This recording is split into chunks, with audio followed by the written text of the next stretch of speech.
Dear students, as we have seen the simple sales forecast in the previous section, let us do it in the spreadsheet now. For example, there is a company here called Jim's Espresso Financials. The Jim's Espresso Financials income statement is given to you, balance sheet is given to you. So, actual income statement and balance sheet given to you. Now, we will make the forecasting for the next year. How we do that? So you see here, when we are doing on the basis of sales forecast, we try to keep each and every item as a percentage of the sales except few. What are the few? In the income statement, we don't measure the interest and income tax. In the balance sheet, the debt and the equity. All other items we measure as a percentage of the sales. Now what will happen?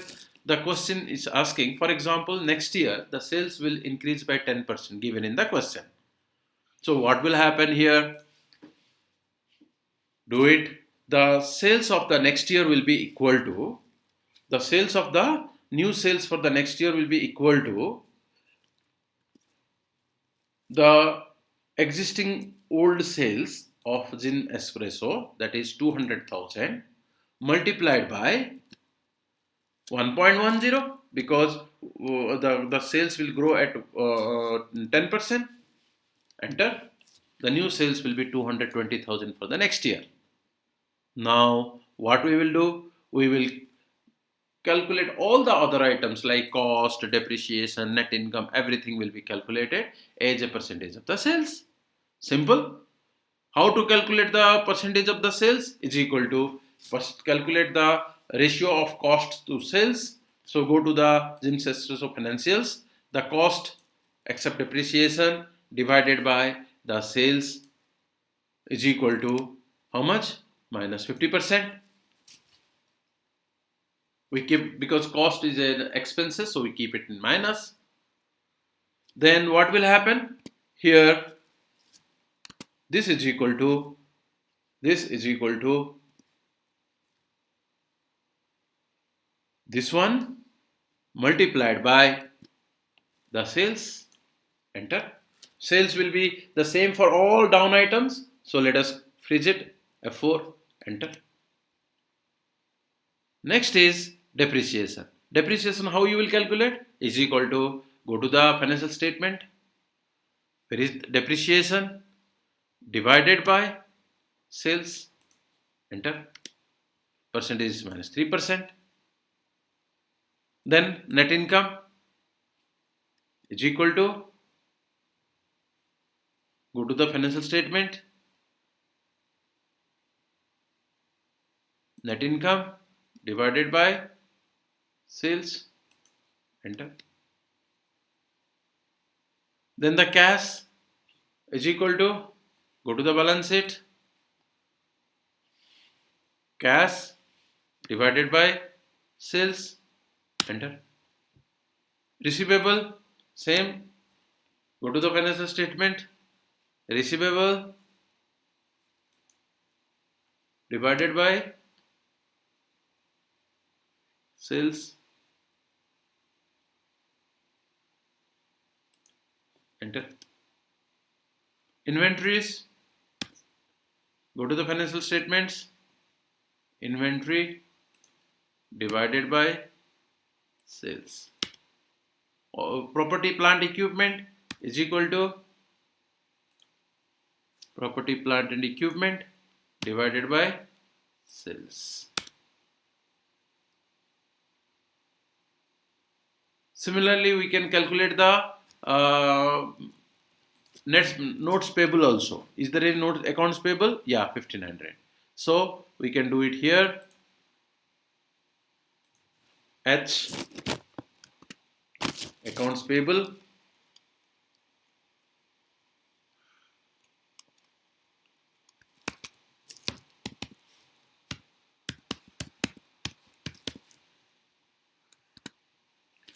is equal to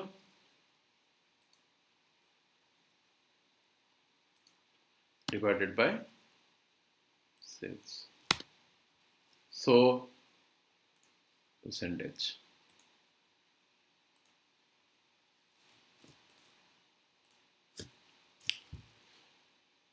Now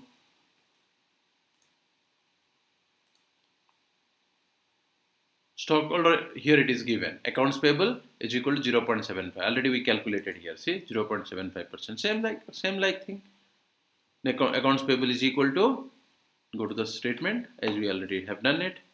Accounts payable divided by sales. Stockholder equity as it is, because stockholder equity, remember, we don't change. Stockholder equity, we keep it as it is. We add with the net income of the previous year's retained earning. So is equal to accounts, go to the financial statement, stockholder equity of the previous year, how much? Put it 25,500. Enter. And the net income comes how much? Net income of next year will be 66,924. Say the company wants to pay 90% as dividend. Then how much will be the retained earning? Simple. 10% is the retained earning. 10% is the retained earning. How? Is equal to net income. Where is the net income? Here. Multiplied by 10%.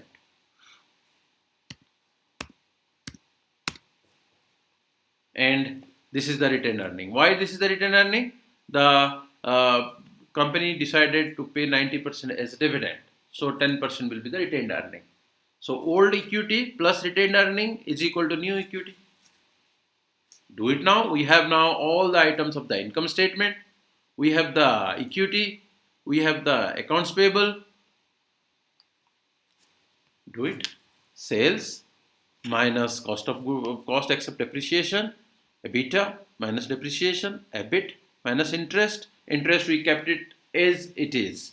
In the income statement of Jim's Expresso Financial, interest was 400. You see here, original existing interest is 400. We keep it as it is, 400. Then pre-tax income. Income tax is Jim Espresso income. Here you calculate the income tax. Rate of income tax. How you calculate the rate of income tax? You know that. Income tax divided by the pre-tax income.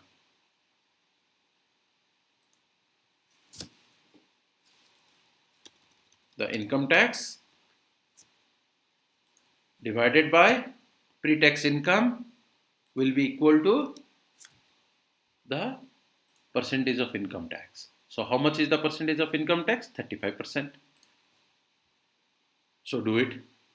Here you see 35% of this 336,200, 35% is equal to 269. Net income is 66,924. Now come to the asset side.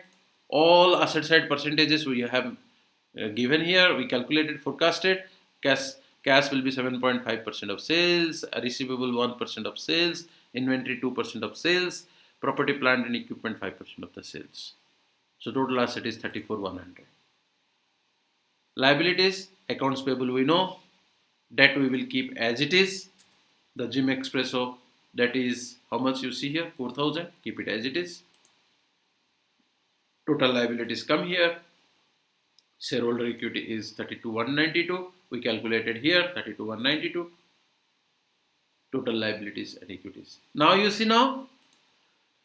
Here your assets are 34,100. Liabilities and capital are 37,842. So what they can do? They have extra cash here. You see, the assets are only 34,100, but the liabilities equities are 37,842. Means so much of extra cash is available, which they can pay for paying the debt. Certain debt, they have excess money 3742. This 3742 they can use for repayment of debt. Then how it will look like? Let me do here as it is.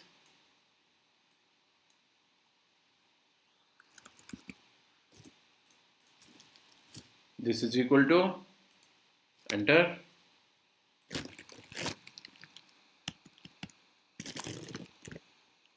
okay, 34,100.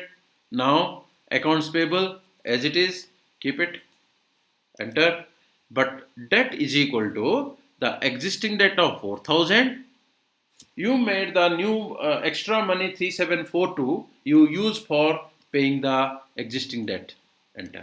Then the new debt will be only 258. Total liability is equal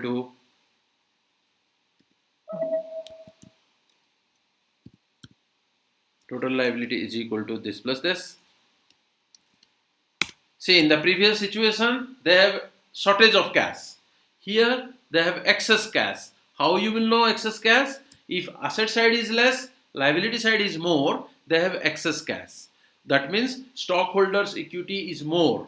They have more money. Let us distribute, pay some kind of debts so that they will be equal to each other. Now we have done that. Stockholder equity as it is, keep it, enter, and this is equal to sum of the total liability plus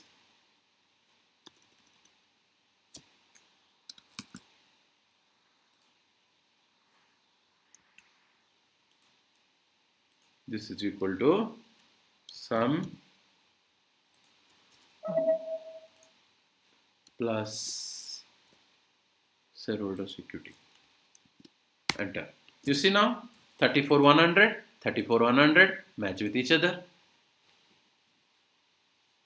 Clear? I hope this matching of the asset side. In the previous question, what was the scenario? The asset side was less, the liability side was more. No, sorry, asset side was more, liability side was less. That means what? You need more money for the assets, more assets to be purchased, less liability and equity together, less. So you have to borrow money so that you can finance the new purchase of assets. Here what happens? You need less assets in the next year. The assets requirement is 34,100. You have 37,842. You need how much? 34,100. What is the fundamental? Why we are doing this? If asset side are more, liability side less, that means you need more money for financing the asset, but you have less. But in this situation, Jim's company, what happened? They need 34,100 next year, but they have 37,842. Means they have extra 3742.